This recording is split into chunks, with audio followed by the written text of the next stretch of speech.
Long before freezers, Chinese emperors sent servants up frozen peaks just to taste sweet snow mixed with honey. In Persia, they built giant yakhchals, ice vaults in the desert, to enjoy rosewater and saffron treats fit for kings. Legend says Emperor Nero sent runners to the Alps for snow, just to melt it back into fruity desserts at his grand feasts. Imagine the first bite of something cold and sweet. A tiny miracle on a blazing summer day thousands of years ago.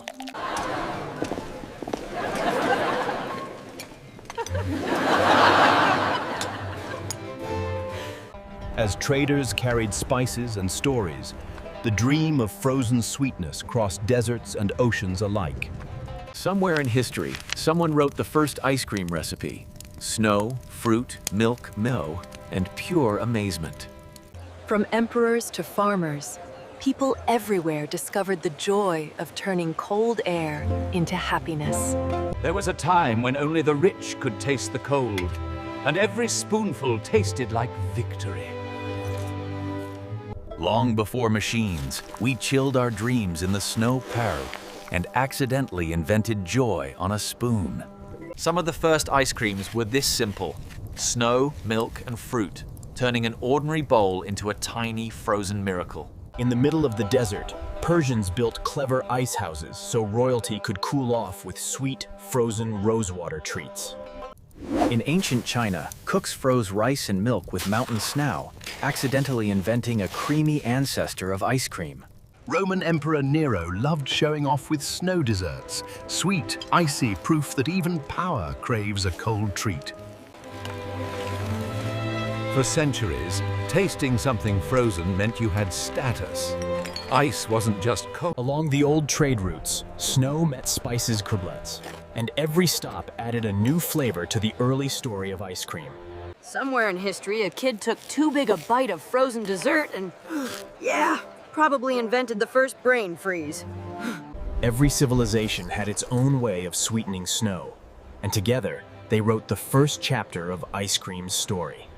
On a blazing day thousands of years ago, someone sipped a frozen drink and thought, this makes summer better. Long before gadgets, people hacked nature itself, using snow and salt to chill their sweetest little experiments. Take a little snow, a drizzle of honey, and suddenly the oldest summers in history got just a bit sweeter. Imagine a dessert so special that people literally climbed mountains just to bring the ice back home. In ancient Persia, they turned desert heat into cool science, just so they could enjoy a spoonful of frozen sweetness. For rich Romans, offering icy desserts at dinner was the ultimate flex. Look, I can chill summer itself. Long before ice cream parlors, there were tiny market stalls where cold treats felt like pure magic in a clay bowl. Some of the first recipes for frozen desserts didn't need a freezer, just snow, patience, and a curious cook. In a world without air conditioning, one cold sip or bite could turn a brutal day into a memory you'd never forget. What began as a serious ritual of storing snow slowly melted into something simple and joyful, a treat to share. Somewhere in history, someone tasted a frozen dessert and thought, whoa, food can do this? Different recipes, different empires, same feeling. That little shiver of happiness from something cold and sweet. What began as a royal privilege slowly slipped out of palaces and into everyday streets, one scoop at a time. For the first time, people could gather in cafes, trade gossip, and savor a chilly spoonful of something truly new. In Renaissance Europe, dessert became an art form, and ice cream was like a tiny, melting masterpiece on a spoon. Each new recipe made frozen desserts creamier and softer, turning rough ice into something gently melting and dreamy. In Italy, curious cooks mixed milk, sugar, ice, and patience, and accidentally made the world's coziest science experiment. The real magic happened when rich cream met deep cold. Suddenly, dessert felt softer, richer, and unforgettable. Ice cream began as a fancy between-courses treat, a tiny, icy pause in the middle of grand dinners. Soon, secret recipes for frozen creams slipped into cookbooks, passed quietly from one curious kitchen to another. Across Europe, each country gave ice cream its own twist, but the reaction was the same. Instant, chilly love. What started as a brave little experiment in a few kitchens slowly grew into a sweet, everyday habit. Bit by bit, cooks figured out how to make frozen desserts creamier, until every spoonful felt like a tiny velvet cloud. Soon, small Italian shops started serving gelato to anyone with a few coins and a craving for something cold and happy. In the Renaissance, ice cream wasn't just dessert, it was a sweet little symbol of how imaginative the age had become. At cafes, people didn't just sip coffee anymore. They swapped stories over chilled creams that felt fresh and modern. Knowing how to make ice cream turned from a guarded secret into the latest fashionable skill in elite kitchens. Chefs began slipping in a surprise frozen course, a tiny chill between dishes that made everyone light up. As cooks traveled, their frozen recipes went with them, quietly sneaking ice cream across borders and into new hearts. Those early European ice creams felt like a taste of the future. At camp, a little preview of the dessert world to come. With every turn of the crank, frozen cream got smoother, and the idea of ice cream got closer to everyday life. What started as a fancy trend slowly settled in as tradition. Ice cream became part of how people celebrated life. Bit by bit, new words for these frozen creams crept onto menus, giving dessert a whole new language. Holding a cup of ice cream at a party said, "I'm stylish, modern, and just a little bit spoiled." Imagine a warm evening in Italy, lanterns glowing, and your biggest decision is which gelato flavor to pick. As ice cream evolved, chefs stopped just serving it. They started sculpting it like tiny, edible works of art. At first, ice cream was just a rumor you heard about, until suddenly, it was the dessert everyone wanted to try. One spoonful of early ice cream felt like a tiny luxury, cool, smooth, and gone just a little too fast. Behind the scenes, simple gadgets and salty ice turned dessert into science, and science into something delicious. Wherever ice cream appeared, conversations slowed, smiles widened, and it quietly became the cool heart of the party. In a world of candles and carriages, ice cream felt almost futuristic, a small, sweet hint of what was coming. There was a first night in some old dining room when ice cream appeared and dessert was never the same again. With ships, trains, and later planes, ice cream didn't just travel. It happily followed people wherever they went. In many towns, summer didn't start with a date on the calendar.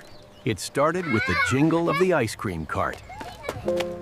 New freezers and factories meant ice cream could finally be packed, shipped, and stocked for almost anyone to enjoy. On busy boardwalks, a cool scoop became the perfect partner for sunshine, sea breeze, and sticky fingers. At soda fountains, ice cream turned into a social event. Part dessert, part hangout, part first crush. Even during wartime, ice cream was shipped to soldiers as a tiny, frozen reminder of home and normal life. The humble ice cream cart grew wheels and speakers, becoming the cheerful truck kids chased down the street. As ice cream spread, every region added its own flavors, and suddenly there was a scoop for every kind of taste. Soon, brands realized ice cream wasn't just dessert. It was identity, comfort, and a logo people grew up with. When home freezers arrived, ice cream moved in permanently, living just a few steps away from the couch. Corner shops and tiny freezers turned ice cream into an everyday treat you could grab on your way home. Somewhere along the way, the cone became fluent in every language, at times a simple symbol of shared joy. Movies and TV helped too. Ice cream kept popping up in scenes of dates, breakups, and best in friend talks. Birthdays, barbecues, graduations. Ice cream quietly snuck onto the guest list of almost every celebration. In a few centuries, ice cream went from royal showpiece to the small reward you buy after a long day. For many people, their first job came with a sweet bonus: free scoops at the end of a sticky shift. Every town seemed to get that one special ice cream shop that felt less like a store and more like a meeting place. At fairs and festivals, sticky hands and melting scoops became part of the soundtrack of the night. A big sundae in the middle of the table often came with extra toppings, stories, secrets, and inside jokes. Even far from home, grabbing an ice cream can feel oddly familiar, like a tiny, edible comfort blanket. Ice cream companies turned simple ideas into classics, bars, sandwiches, and pops people still crave decades later. For a lot of kids, the most magical part of the supermarket was always the frosty glow of the ice cream aisle. One of ice cream's quiet superpowers is how easily it brings grandparents and grandkids onto the same page. Some people don't care if it's blazing hot or a bit chilly. Ice cream is always their answer anyway.